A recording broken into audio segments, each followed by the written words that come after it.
मेरा वो वाला वीडियो डिस्कनेक्ट हो गया था फोन आने की वजह से, तो आई एम कंटिन्यूइंग हियर। तो इसमें ये इसको पार्ट भी मान लेंगे। तो ये आगे क्या आगे एक्चुअली देखो, IA, IB, IC मैंने निकाल दिया है। तो ये A, B और C में मार्क कर लेता हूं इन 3 पॉइंट्स को। तो ये हो जाएगा IAB, ये वाला हो जाएगा IBC और ये वाला पार्ट हो जाएगा ICA। ठीक है, अब IA की वैल्यू क्या हो जाएगी? IA की वैल्यू हो जाएगी IA, ये करंट बराबर हो जाएगा ये करंट माइनस IAB, यानी ICA माइनस IAB हो जाएगा IA। हो जाएगा कि नहीं हो जाएगा? तो IC, इसी प्रकार अगर आपको IB लिखना हो, IB, तो IB क्या होगा? ये करंट इक्वल टू होगा IAB माइनस IBC।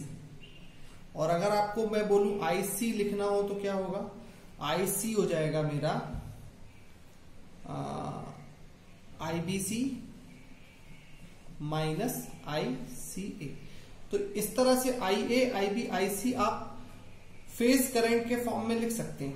अब अगर आपको मैं बोलूं कि जीरो सीक्वेंस कंपोनेंट बताओ क्या होगा, यानी IA जीरो क्या होगा, तो आप बोलोगे IA जीरो होगा IA plus IB plus IC। अब IA की वैल्यू आप सब्स्टिट्यूट करेंगे ICA माइनस IAB, IB की वैल्यू IAB माइनस IBC और IC की वैल्यू IBC माइनस ICA। ये यहां सब्स्टिट्यूट करोगे तो आपको मिलेगा IA zero equal to zero. यानी कि डेल्टा कनेक्शन में तो IA जीरो यहां पर डेल्टा कनेक्शन में आ गया है जीरो।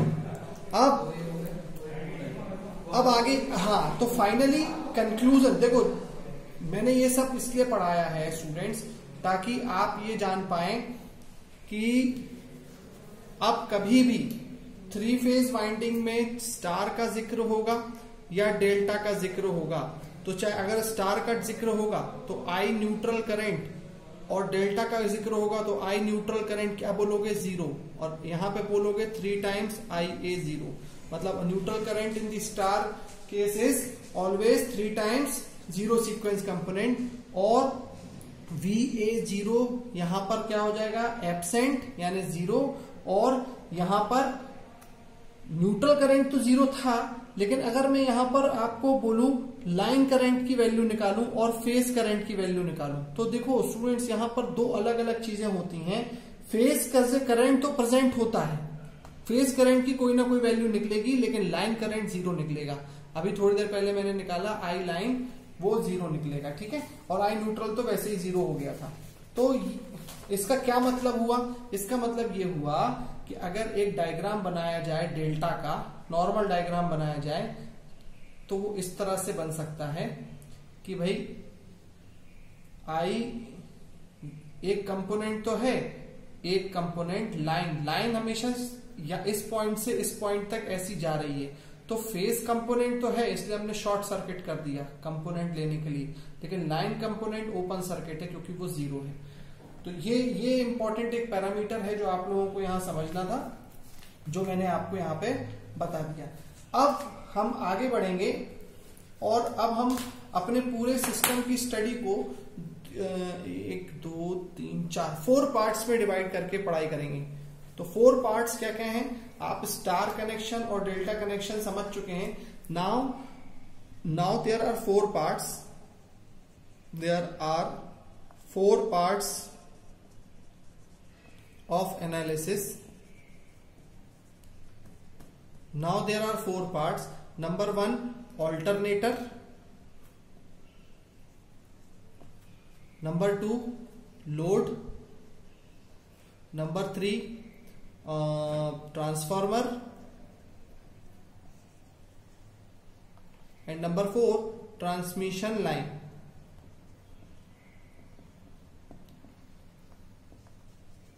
ये सब 3 फेज में है। और अगले वीडियो में हम ऑल्टरनेटर और लोड पढ़ेंगे एक साथ, और ये हो जाएगा उसके बाद हम reactance diagram per unit system का आराम से बना सकते हैं, चाहे एसिमेट्रिकल फॉल्ट आए और चाहे सिमेट्रिकल फॉल्ट आए। ये है। अब आज के वीडियो को एंड करने से पहले इसमें एक छोटा सा पार्ट और रह गया है, पावर के बारे में आप लोगों को बताना। पावर कैलकुलेशन, पावर कैलकुलेशन क्या बोलती है हमारी? पावर कैलकुलेशन हमारी ये बोलती है कि अगर पावर कैलकुलेशन हमारी ये बोलती है कि अगर हम सिमेट्रिकल सिस्टम में पावर कैलकुलेट कर रहे हैं 3 फेज, तो कैसे करेंगे? तो हम करते हैं, आपको याद होगा, √3 VL IL cos phi। मतलब कोई जब प्रॉब्लम नहीं है सिस्टम में तो ऐसे कर लो। और अगर सिस्टम एसिमेट्रिकल है, जो कि हमारी पूरी यूनिट जब से जिस बात पे चर्चा कर रही है और 3 फेज पावर निकालना है, तो आप ये याद रखिए कि आपको VA0 IA0 plus VA1 IA1 plus VA2 IA2, ये voltage into current, voltage into current, voltage into current, ये सिंगल फेज, और इनको मल्टीप्लाई कर देते हैं 3 से, तो 3 फेज के लिए ऐसे निकलेगा। और अगर हम कॉम्प्लेक्स की बात करते हैं, कॉम्प्लेक्स पावर की बात करते हैं, तो कुछ नहीं, हम यहाँ पे कॉन्जुगेट लगा देते हैं, तो यहाँ पे भी कॉन्जुगेट हो जाएगा। तो I think it is very clear to you all. From the next part we will be studying alternator and load। और आपको इतना अभी आज के लिए मालूम चल गया है कि अगर 3 फेज सिस्टम है तो 3 फेज सिस्टम में स्टार वाइंडिंग हो सकती है या डेल्टा वाइंडिंग हो सकती है, और स्टार और डेल्टा दोनों केस में कैसे हमें उसका क्या क्या ध्यान रखना है। न्यूट्रल करंट ध्यान रखना है, किस स्टार में होगा 3 टाइम्स 0 सीक्वेंस कंपोनेंट, और न्यूट्रल करंट डेल्टा में होगा 0, और इसमें VA0 होगा 0। मतलब जो भी मैंने यहाँ पे समझाया वो आपको एक बार ध्यान रख के यहाँ पर चलना है।